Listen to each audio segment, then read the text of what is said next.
Hello everyone. How are you? I am not going to be long tonight, I promise. Whoops. We are so blessed to have so many people to be going online and doing sermons and doing messages, and it just thrills me to no end. I'm thrilled. So if you catch this on a replay, that's fantastic. If you don't catch it at all, I understand. It's neither here nor there. It just is what it is. But on Monday night, we've not been able to gather in the churches, of course, and on Monday night I was asked to minister at New Day at their Women of Purpose gathering. And we done it on their chat line, and I done a video. I'll post it here shortly, and I'm going to briefly hit up on what we talked about. If the video, if it's received well, I may do more of those online, and I might try to do a few of them live instead of pre-recorded. I have a problem with voice. I can't constantly maintain a level of bigness to do things. So I've done this with my tailgater that has a microphone, and it done pretty good, but it didn't pick up like I wanted it to. But anyway, the subject matter is the bent over woman. She's one of my favorite women of Scripture. She's one of the first time travelers I ever done. And Dave said, out of all the crazy that was me, and of all the crazy that I would do for the Lord, this was his favorite of my crazy. When I presented a time traveler, this man would come unglued. He loved him better than anything.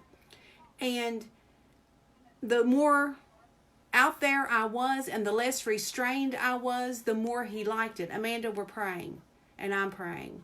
It's good to see you here, baby. And I'm glad things are okay. And I love all you guys. I'm so glad all of you all are here. Kelly, hello. Miss Mandy. The New Day girls did not laugh me out of the chat line because I thought, well, if they don't like it, and if it comes off being a little crazy, because like I said, I color outside the lines a lot, and I don't care to do that. And it's just the way it is, and I don't care to be out there and make bold mistakes and do crazy stuff.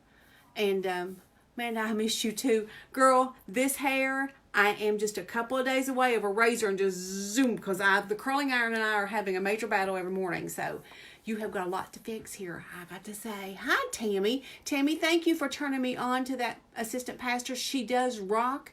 I'll finish out her lessons because spirit of rejection being delivered little by little. I'm sure her message was for me.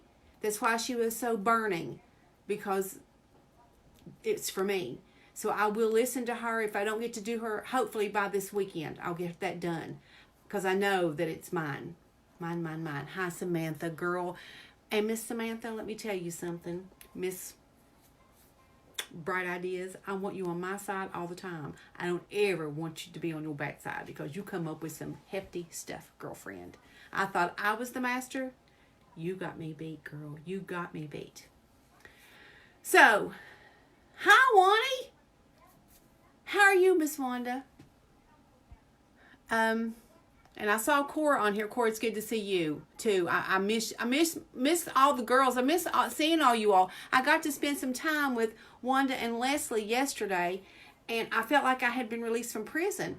I hadn't really sat down and had a face-to-face conversation other than at work with my coworkers, and right now they're pretty sick of me. I ain't gonna lie about that. And probably ended up almost getting fired today, but that's another story for another day. But anyway, it was nice to have a conversation with my peeps, with people that, can relate to my crazy. So in regard to the bent over woman, sometimes as women we take a long time to learn how to stand tall, okay? How to square our shoulders, and how to lift up our chins, and how to take up our own space. You hear what I'm saying? Sometimes it's something like family dynamics. Sometimes it's misguided theology. Sometimes it's abuse. Sometimes it's my own unrelenting insecurities and anxieties. I ain't gonna lie about that. Sometimes we have been trained, or we train ourselves to stay bent over, to stay stooped. We stay bound. We stay small. And the only payoff to that is that we can't run anymore. So we're bent. We live hunched over lives underneath the weight of all the demands and all the expectations and all the comparisons and all the needs to be perfect and all the longing to be pretty, or if not pretty, at least somewhat appealing to somebody, or the right kind of mom, or the right kind of lover, or the right kind of daughter, or to get it all right all the time, to make it appear effortless, to be gracious and gifted and gorgeous but not be aware of it, to be glamorous without trying to be, or to be a great cook. I would love to be a great cook, or skilled at decor. Have you all seen my house? Oh my God. And excellent with babies. I didn't get the mommy gene. And smart. I like so much intelligent, but not show off your smartness. And be this, and these burdens, we live a half life. Okay? We're like walking through life looking down at the ground. Our spine bent over. We're not able to look up and out and see the world and all the place and our place and all the places we're supposed to be in it. We've got our noses to the grindstone. We're bent. So it isn't by coincidence or surprise or any sort of it was nothing but divine providence that Jesus met the bent over woman. Do you understand what I'm telling you? It was a divine, he divinely set it up. So he had been encountering bent over women all of his life and all of his ministry. But right now, he had found a woman who knew she was bent, who knew she was stooped over, and she wanted to be straightened up. So I know throughout my life that male theologians have told us that the sin of man is pride. Okay? And female theologians have remarked that the sin of women is the lack of pride. And for the bent over woman, that was definitely the truth.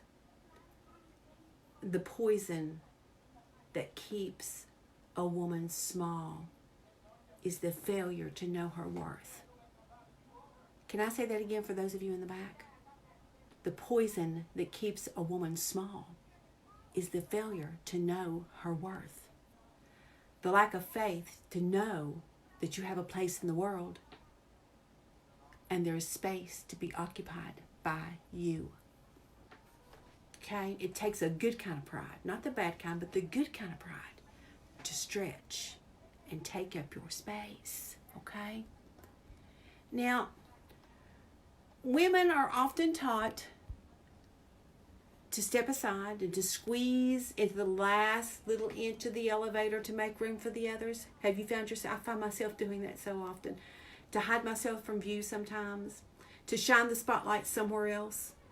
And when the conversation takes a certain turn, to retreat to the sink and to the dishes on cue. Okay? So, there's certainly something to be said for selfless service and for self-sacrificing surrender. And where would we be? And where would the world be if it weren't for the silent patience of spiritual mothers? But there's a difference between giving of yourself because you choose to and giving of yourself because you don't know what else to do. Does that make any sense? So, there's a difference between standing tall and doing noble work and crouching over and spending all of your energy watching where you go because you're afraid of stepping on somebody's toes. You hear where I'm coming from? It's not real service, not the kind that matters. That's not real service. You're just shuffling along amongst those bigger people, being cautious not to offend anybody. To serve the world is to get big yourself and be in it as a real player. Okay? See, Dave was a big basketball fan. Dave was a big sports fan. Okay? His first love was football. His second love was basketball. So, I'm not going to be out in the cold in the football games. So I would go to state tournaments and to basketball games with him. Love those, because if I can be on that court and seeing all that going on, I like it. Lots of action. I'm a happy girl. So I could hear him yelling, "Get big!" He would yell at these players, "Get big!" And I'm like, for years I never had him to elaborate on that. Until his granddaughters came along and he elaborated. See, Dave was a big fan of unusual women. Women that nobody else would say that they liked. He loved Madonna. He loved Pink. Lady Gaga was his girl. You hear me?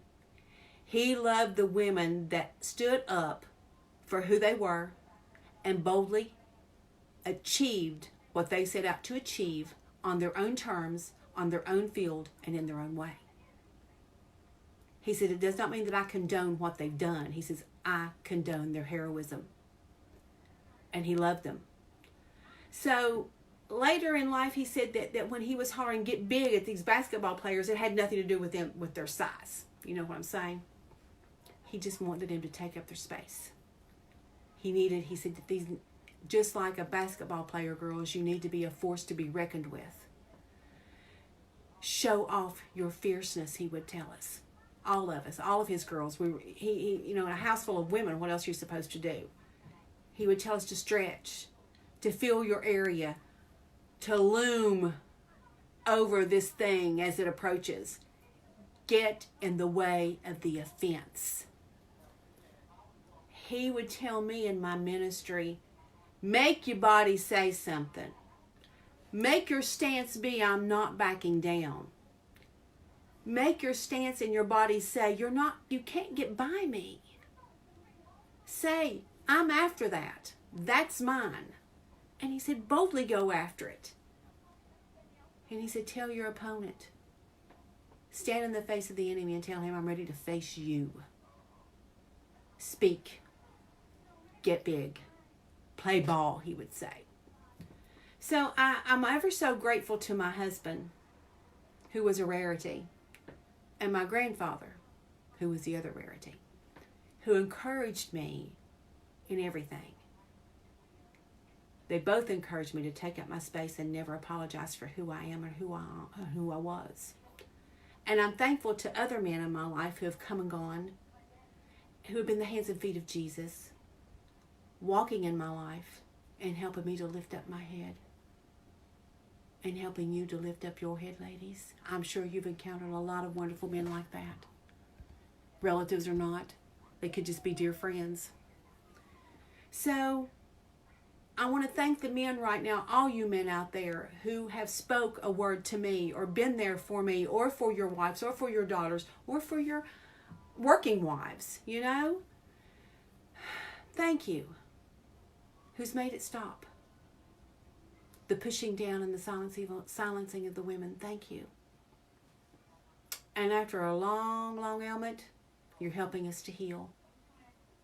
And in being healers, you're being healed too, boys. We're healing one another. Don't you see it? Don't you smell it? It's revival. Get used to it. Now, religion gets misused time and again to keep women down. It always has. But what matters more, we have to keep in mind, and what I have to keep in mind is Jesus raises women up. Tells them to stand, to go, sin no more. Sometimes leaders of churches and synagogues, they get a little indignant to see this work Jesus is doing among women, setting them free from the evil spirit that keeps them bound and crippled. And in this story, those religious leaders, the lunatics wanted to prevent. Would they really just try to prevent for somebody to be healed on the Sabbath? What else is the Sabbath for? If not to liberate the captive from evil.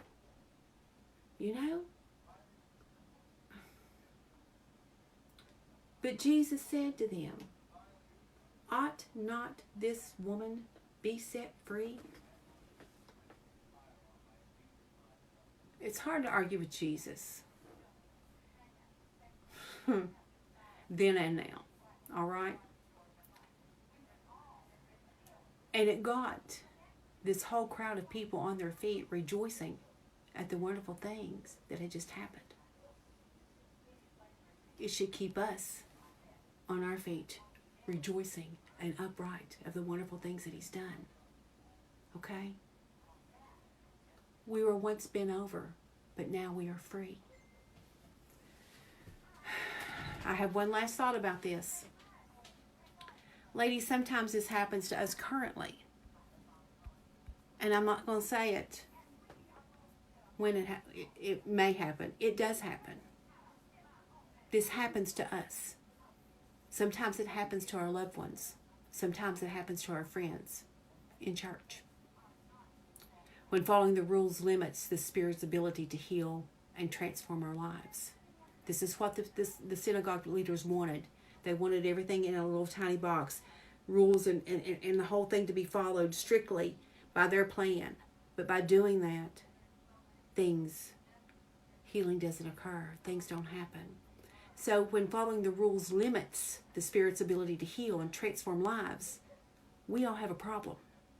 You hear me? When we hear all the time, and when you're constantly hearing, well, we've never done it that way before, when that becomes the spiritual quicksand, it threatens life and vitality of the church. That means we have a problem. So when the letter of the law has a stranglehold on the spirit of the law, there's a problem. Folks, that revival come. It's not going to be a pretty little package with a pretty little bow on it. That's not the way it's going to look. I do apologize for that. Well, I don't apologize. You have to take it up with the Lord. It's coming. And it's going to be different than anything that history has ever seen before. I've studied all the revivals. It ain't going to be the same. All right? He's already shown that to us over the past few months. I love you all. I'm going to post that video right here in this chat as soon as I log off. If you don't mind, watch it. Let me know if it's good, bad, ugly. And I might, if it's received and if you all kind of like it, to take the teaching up a different notch, or to try to make it a little more exciting, or as the Lord leads, if He wants me to do another, I may. But you all be blessed. Love on one another. I'm begging you to love on one another. Even if you don't love them, love on them anyway. Can just confuse them. It's really fun. I kind of like it. I love you all so very much. Have a blessed night, and I'll be posting this video right underneath. Good night, guys.